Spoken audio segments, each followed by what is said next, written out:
नमस्कार, आप देख रहे हैं महाराष्ट्र विधानसभा चुनाव 2024 की विशेष रिपोर्ट।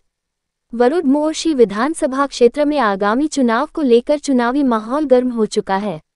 इस बार भारतीय जनता पार्टी भाजपा के अमित रामदासजी कुबडे, जो वरुड मोर्शी विधानसभा अतिरिक्त निवडणूक प्रमुख तथा जिला उपाध्यक्ष भाजपा और संचालक कृषि उत्पन्न बाजार समिति वरुड के रूप में कार्यरत हैं, चुनाव में भाग लेने की पूरी तैयारी में हैं।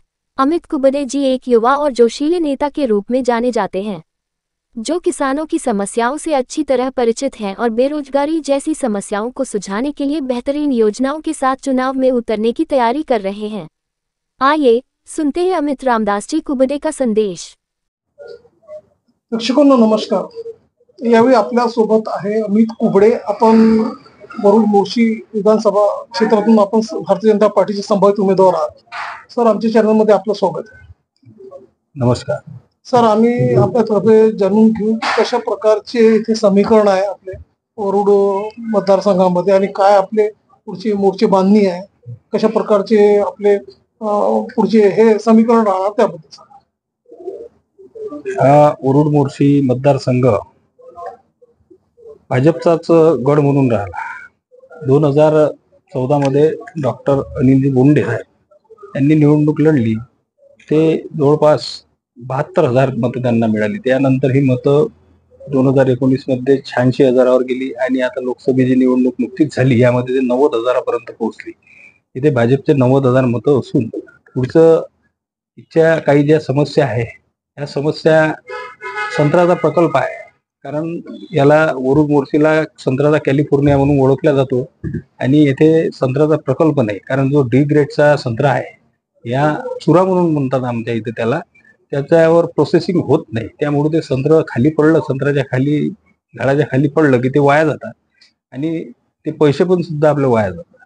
कारण त्यावर सुद्धा प्रक्रिया करून ज्यूस काढता येतं। त्याच्यात सगळे प्रकल्प नांदेडला गेला, इथचा आलेला प्रकल्प नांदेडला गेला आणि कॅलिफोर्निया म्हणून संत्र्याचा हा भाग जरी असला तरी ह्या संत्र्यासाठी जे प्रोसेसिंग करायला पाहिजे गव्हर्नमेंटने ते इथे नाही आहे। त्याची मी मागणी आहे आणि माझं विजन पण आहे, पुढे विधानसभा निवडणूक मी लढणार आणि या सगळ्या संत्र्यासाठी इथे शेतीसाठी खूप डेव्हलपमेंट करणार।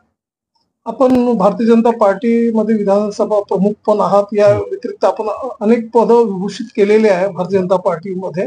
आपल्या लोकांची जान आहे। आपल्याला माहिती आहे की इथे जे या मतदारसंघामध्ये बरीचशी बेरोजगारी वाढलेली, सुशिक्षित बेरोजगारी वाढलेली आहे, प्रकल्प आले नाही, एमआयडीसीचा पण काही कायाकल्प झालेला नाही। आपण जसं आपलं विजन सांगितलं की पुढे आपण कायाकल्प करणार, तर मला सांगा या व्यतिरिक्त आपण हे बघतो की शिक्षणाचं पण क्षेत्र पुष्कळ डावललेलं आहे, त्यावर आपण काय पुढचे काय उपाययोजना राहणार?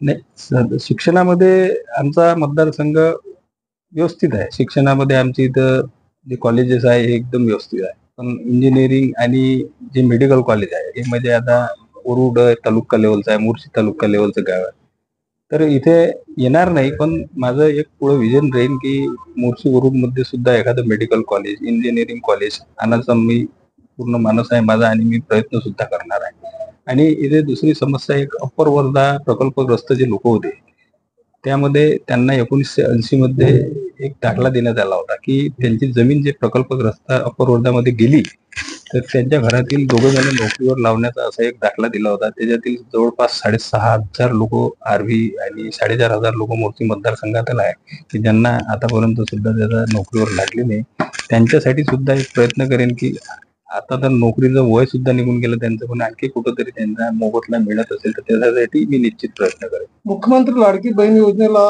राज्यातून चांगला प्रतिसाद मिळत आहे, तर हे सांगा की आपल्या या वरुड मतदारसंघामध्ये कशा प्रकारची आपली तयारी सुरू आहे आणि त्यांची समस्याच्या निवारणासाठी ज्या महिलांना अद्याप त्यांच्या खात्यात पैसे आले नाही, अशी बरीचशी समस्या आहे, त्यांना सोडविण्यासाठी आपले पुढचे काय उपक्रम सुरू आहे त्याबद्दल?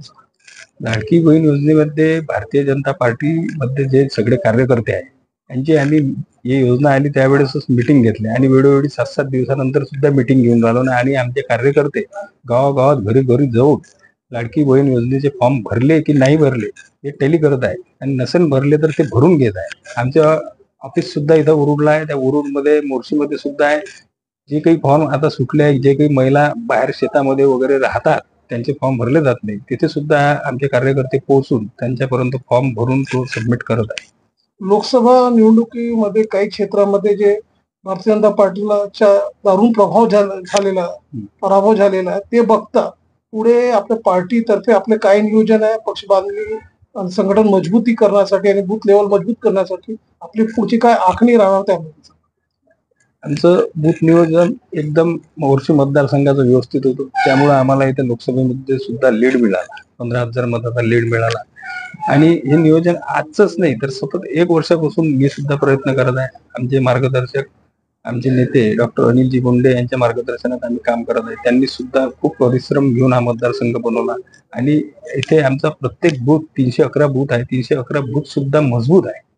ते ज्या ज्या जाती विभागले गेले आहे त्या पद्धतीने आमचं मतदान 50% वर नेण्याचा मानस आहे आणि ते निश्चितच या निवडणुकीत आम्ही करणार. वरुड मोर्शी मतदारसंघात आपण एक यंग आणि व्हायब्रंट फेस आहे, लोकांशी आपली नाळ जुळलेली आहे, बरेचसे आपले जनसंपर्क कार्य पण सुरू आहे. मला सांगा, येथील जे मतदार बंधू आहेत त्यांना आपला काय एक मेसेज राहणार? मी येथील सगळ्या माझ्या मतदार बंधू आणि भगिनींना एकच विनंती करतो की आतापर्यंत आपण सगळे आमदार सुद्धा इथे पाहिले, जनतेने सगळं पाहिलं, पण जे काम भारतीय जनता पार्टीच्या आमदाराने आणि जे आपल्या भारतीय जनता पार्टीच्या खासदाराने सुद्धा इथे जे काम केलं ते सगळं अविस्मरणीय काम आहे आणि येथील जनतेला सुद्धा ते माहीत आहे. पुढे मी त्यांना जनतेला असं आवाहन करतो की तुमचं जे मत आहे पुढे येणाऱ्या या 2024च्या विधानसभा निवडणुकीत विचारपूर्वक भारतीय जनता पार्टीलाच द्या, कारण भारतीय जनता पार्टीच या मतदारसंघाचा विकास केला. कोणाच्या भूलथापा येऊन हे आपलं मत परिवर्तित करू नका आणि आपलं विचारपूर्वकच मत देऊन भारतीय जनता पार्टीला या मतदारसंघातून विजयी. प्रेक्षकांनो, हे होते युवा तडफदार भारतीय जनता पार्टीचे नेते अमित कुबडे. आपण वरुड मोर्शी मतदारसंघातून भारतीय जनता पार्टीतर्फे संभावित उमेदवार आहात. आणखीन युवकांसाठी आपण एक विजन घेऊन चालत आहे पुढे, आणखीन ते निश्चितच तुम्ही साकारणार. आणखीन आपण आपला वेळ आमच्या चॅनलला दिला सर, त्याबद्दल आपलं धन्यवाद.